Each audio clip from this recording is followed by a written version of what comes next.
Welcome to Think About It with your host, Jaden Miller.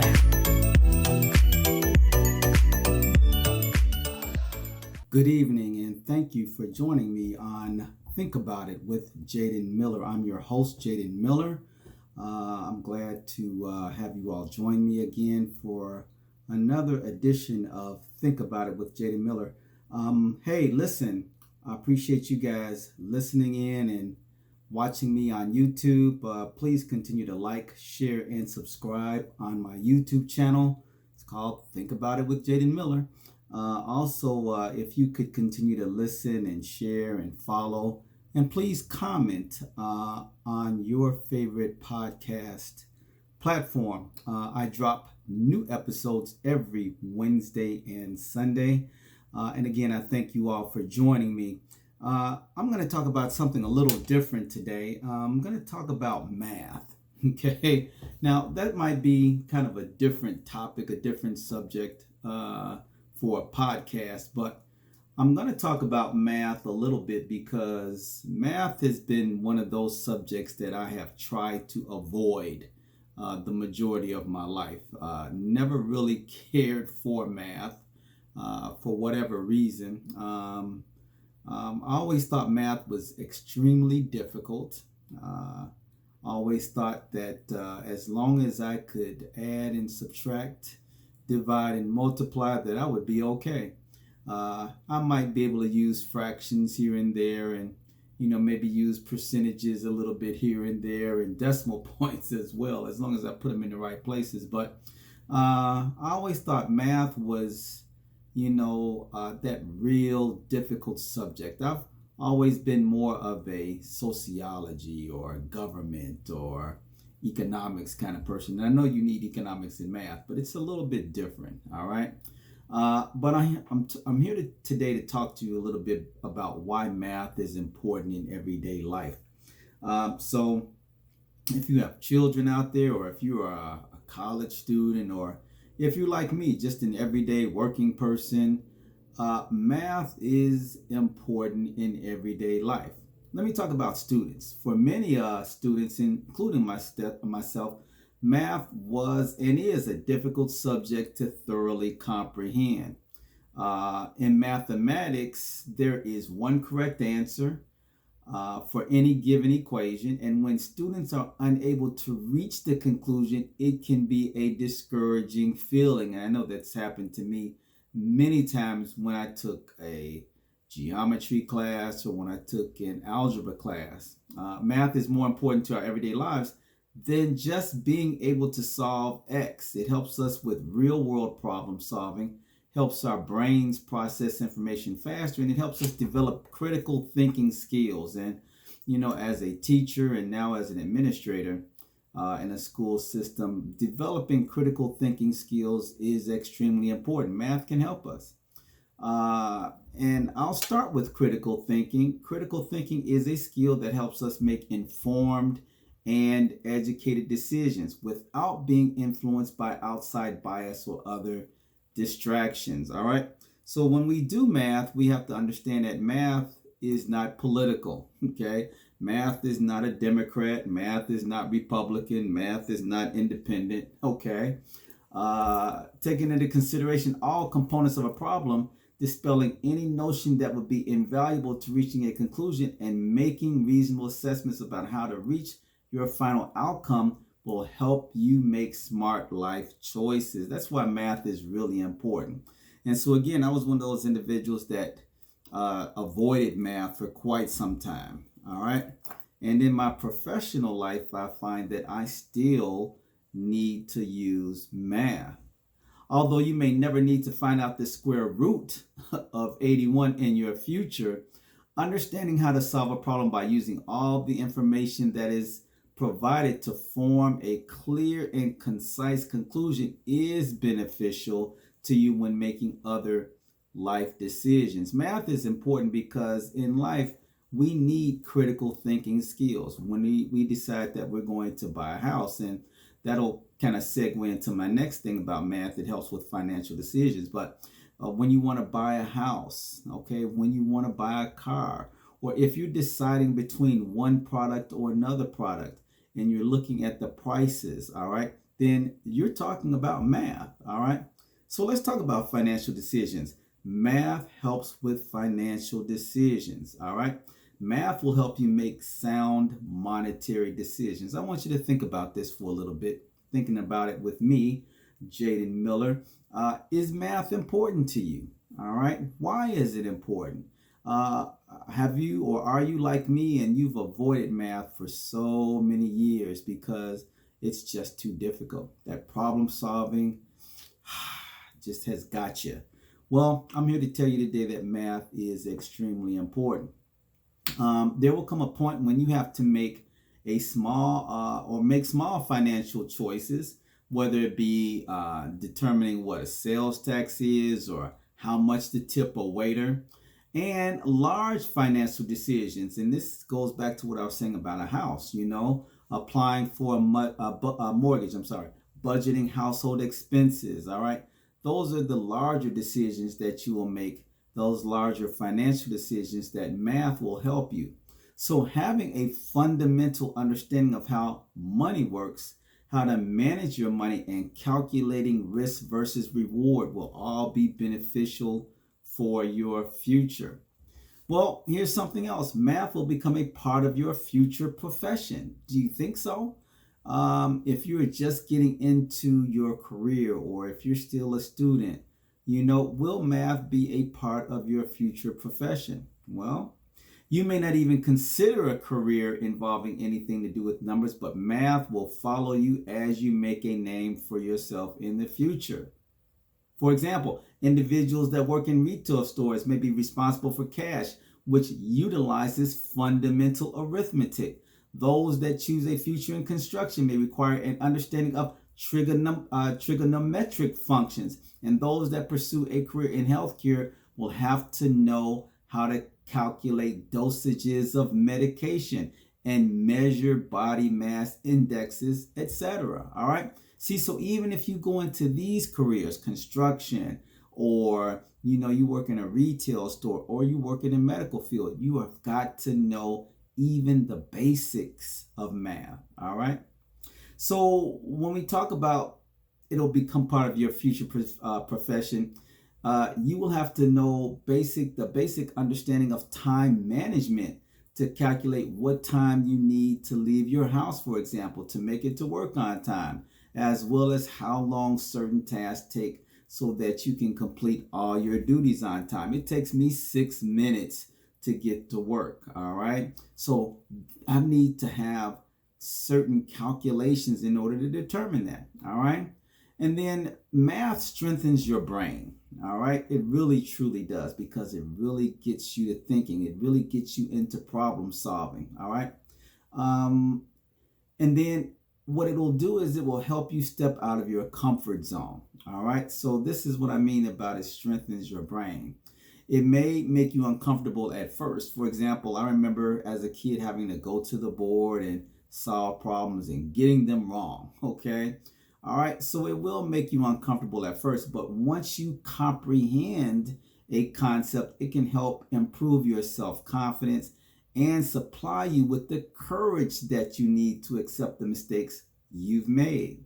Those that pursue math are generally proficient at multitasking and making detail-oriented observations. All right. Math will also help you do well in other ventures that you may be interested in, such as playing a musical instrument, video games, knitting, sewing, and virtually any sport. And so that brings me into this. Let's talk a little bit about how math can help you in sports. You're talking to me, Jaden Miller, on my podcast, Think About It with Jaden Miller. I'm on YouTube. Please like, share, and subscribe. Feel free to comment if you like. Also, you can find me on your favorite podcast platform. I thank those of you that have been telling others about my podcast, that have been sharing it, and that are following me. All right. Well, let's talk about how math is used in sports. All right. So for me, as a sports fan, this is one of the best avenues that I can use in order to help me keep abreast of my math, because math is something that you need to continuously practice. So When I'm at work, I'll oftentimes, throw out numbers for kids to calculate. So I may give someone, tell me what 15 times 15 is and see how well they can do it in their head. Or I may give someone some addition or someone some division or someone some subtraction just to get them thinking, okay? Because it's really, really important. Those critical thinking skills are really important. All right, so let's talk about basketball. All right. Mathematics plays a huge role in determining the various statistics that define a player's performance on the basketball court. So, for me, the GOAT is Michael Jordan. All right. Always been a Michael Jordan fan. All right. And always take a real good look at his numbers. All right. Which is very, very important. All right. So when calculating a player's points per game average, you have to take the total number of points scored by the player in all games and divide this number by the total games the player has participated in. So statistical categories such as rebounds, assists, blocks, shots, steals, and minutes played, these are all calculated this way. All right. So if you want to know these things, it's really, really important that you keep abreast on math. All right. So when we talk about basketball, we talk about ratios. All right. So one of the most important numbers that coaches look at is a player's turnover to assist ratio. All right. This is especially important for guards that are charged with the responsibility of running an offense. The ratio is determined by taking the number of assists a player averages and comparing this total to the player's number of turnovers per game. For instance, a player that averages 9 assists per contest and 3 turnovers has an assist to turnover ratio of 3-1, which is considered excellent. All right. So here we are in basketball. For some of you all out there listening to my podcast, this is your favorite sport, but this is how you use math in order to help you in your everyday life, but help you to understand the sport that you're watching. All right. Well, let's talk about percentages. All right. When we talk about basketball, field goal shooting percentages are calculated by taking the number of shots a player makes and dividing that total by the number of shots attempted. Any shooting percentage near 50% is considered very good. Remember, we're talking about human beings here. Nobody's perfect. All right. Accordingly, a player that hits 11 shots on 20 attempts has a shooting percentage of 55% or .550. Free throw shooting percentages and 3-point field goal percentages are also computed in this manner. All right. So again, in our favorite sports, we have mathematics, we have ratios, we have percentages. All of these things are important, all right, to the game, and which goes to show you how math is in our everyday life and how math is really important. All right. Well, basketball is a great sport. My favorite sport just so happens to be baseball. All right. So in baseball, we talk about earned run averages. We talk about the batter's hitting percentages. All of these are based upon math. All right. So let's take a look at a batter's hitting percentage. Okay. All right. The percentage, and let's just use something for examples. Let's say there's a batter whose percentage is .344. All right. Based on the number of hits, let's say there's 55. And then divided by the number of times at bat, which would be 160. So this means in the baseball world that a batting average, okay, of 344 is very good, because what it means is that a batter will typically get a hit 1 out of 3 times at bat. Now, a batter of this kind with this kind of batting average is usually really good at the top of the lineup, okay? So that might be, for example, your leadoff hitter, all right? We keep statistics, on the number of home runs a person hits, divided by the number of times at bat, okay? That gives us certain percentages, all right? What about the ERA of a pitcher? So we talked about a batter. Let's talk about a pitcher, okay? So let's say we have a pitcher with an earned run average of 5.13. All right, so the number is determined by taking the number of earned runs, which would be 4, dividing it by the number of innings pitched. So let's say that this pitcher pitched 7 innings, okay? And then multiplying that number by 9. There are 9 innings, okay, in baseball. So what does the 5.13 mean for pitcher? It means he is not really that great of a pitcher. All right, it means that he gives up too many hits that lead to runs. All right, the pitcher that has a ERA of 5.13 is prone to giving up lots of runs and not winning many games. All right, so that's why we generally tend to like pitchers that have earned run averages below the 3. Okay. So that's really important. So again, baseball is my favorite sport, and that's why I find it important to know, the mechanics of what's going on in the game. But the only way that I can really know that is by having some general knowledge of math. So we've talked about math and its usage in basketball. We've talked about math and its usage in football. Think about it. Is math important? Okay. Do you feel that math is really, really important to you in your everyday life? All right. So earlier I talked about how math leans to critical thinking skills, how it helps with financial decisions, how math can become part of your future profession, and then how it really, truly helps strengthen your brain because it gets you to really thinking and helps you to problem solve. It perhaps even helps you to memorize things even better. All right. So we've talked about basketball. We talked about baseball. Let's talk about football because we're now in football season, of course. All right. So let's think. The next time you're watching a football game and you see your favorite quarterback throw a pass, completion. All right. You need to think about the math used in connection with the completed pass. All right, math is used in professional football in every practice, whether it's training camp, preseason, a regular season game. You cannot play a game without math. It is really that important. All right. So let's take a look at the completed pass and the math involved. All right. The quarterback is tracked by the percentage of completions attempted and made, along with completion yards, the distance he threw the ball, and which side of the field he threw the ball. In addition to the completion percentage based on taking the snap from under center or a shotgun.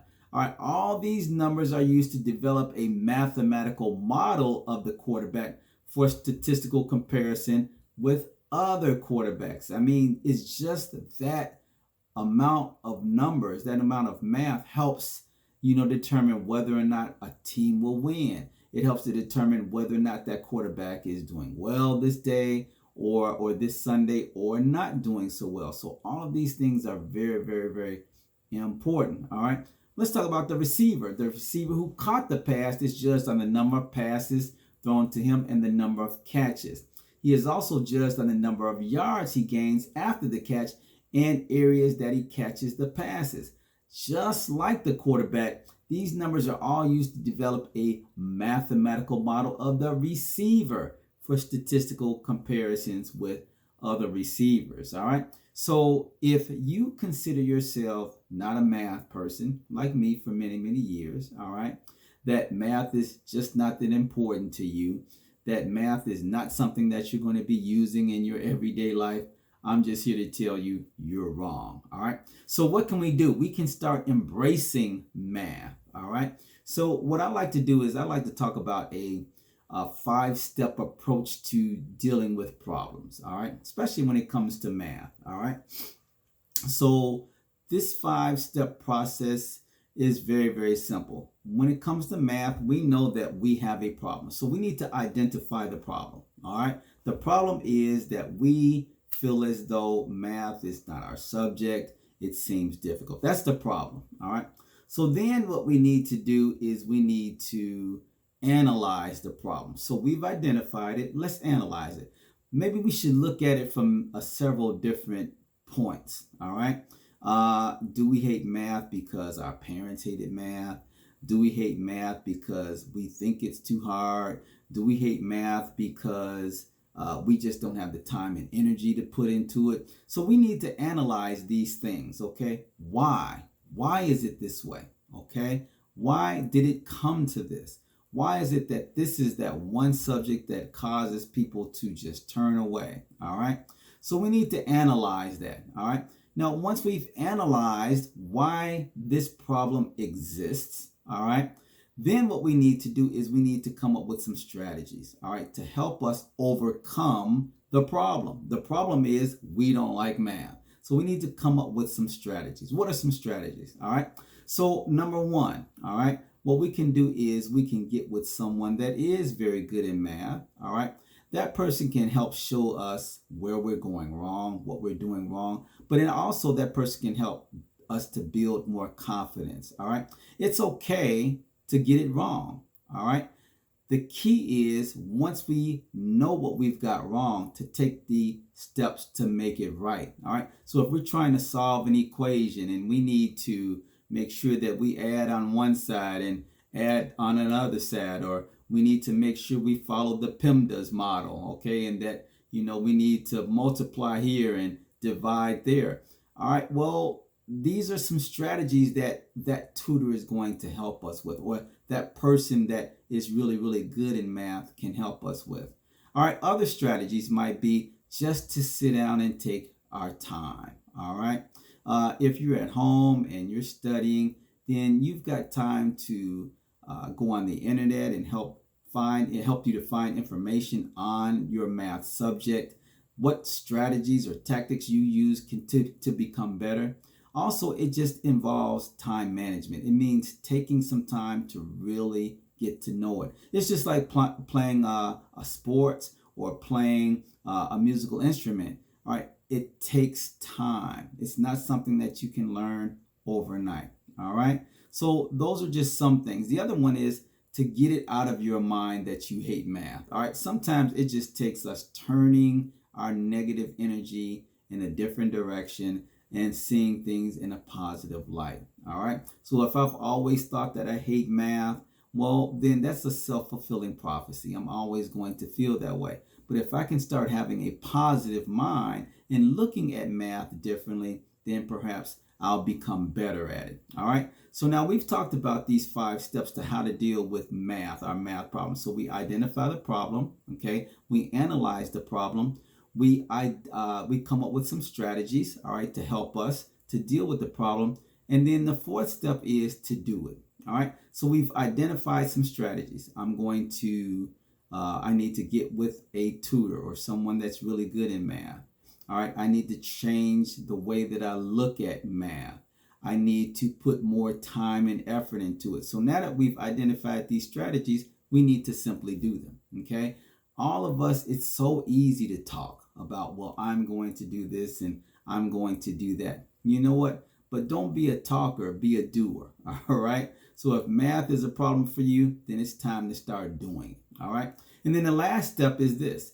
You're going to make some mistakes. All right. But we're not going to focus on the mistakes. We're going to we're going to look at our success. All right.